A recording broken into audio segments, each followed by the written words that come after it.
Constable কে কিনছে আপনি কত করে কিনছেন ডিজেল? আপনি অপরাধ করছেন দুইটা।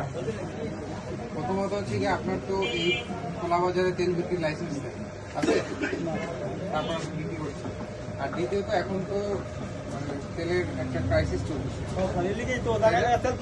আপনার তো এটা কাজ না বাবা, আপনার কি এটা কাজ? স্যার এই যে পাই না যাই লাগো কান্দাকাটি করে না খাই থাকি এদিকে 10-5টা করে নেয় এই যে টলার 200 লিটার, এটা তো আমি বলবো যে আপনি মজুত করছেন। না স্যার 200 5 লিটার 2 লিটার তেলের জন্য মারামারি লাগতেছে, আপনি এখানে 200 লিটার তেল নিয়ে বসে আছেন। স্যার আমাকে যদি ভুল করে থাকেন সেটা স্বীকার করে সরাসরি সরি কোন আমাকে 5টা-10টা করে নেয় তো কথা বাড়ায় তো লাভ নাই রে ভাই।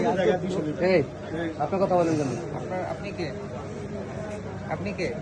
আমি এলাকার আপনার তো এখানে কি দাঁড়ান? আপনি কি আপনার অপরাধটা স্বীকার করছেন? কি বলেন তো, কি অন্যায় করেছেন? আপনি তেল 200 লিটার তেল আপনার এখানে ব্যারেল পাওয়া গিয়েছে, এটা একটা অপরাধ। আর আপনার এই তেল বিক্রির লাইসেন্সই নেই, এটা একটা অপরাধ। এই অপরাধের জন্য আপনাকে আমি জরিমানা করব এবং এই তেল আমি জব্দ করে নিয়ে মানুষের কাছে বিক্রি করেছি। এই তেল কত টাকা দিয়ে কিনেছি? স্যার আমাকে 16 টাকা মতো কোথা থেকে? কোথা থেকে? আমরা জায়গা দামি করে কোথা থেকে? হরিকামপুর থেকে আনি ফরিদপুর থেকে আনি দোহার পেট্রোল দুয়ার পেট্রোল পাম্প থেকে আনি জায়গায় পাম্পে দাঁড়ালে আমাকে খরচ পর সার করে দেয় 8-10 টাকা 20 লিটার দিলে 200 টাকা দিন।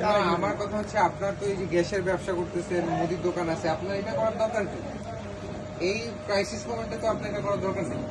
এখনই সার করলে আমি তো যাই লাগো কান্না কাটির লিগে ওগুলি 5-10 টাকা করে আমাকে তেল দিয়ে দিয়ে আনতে পারেন আনেন দিয়ে আমাকে ওই যে ট্রলার আছে এখান থেকে ট্রলার চলে ওরা 5টা করে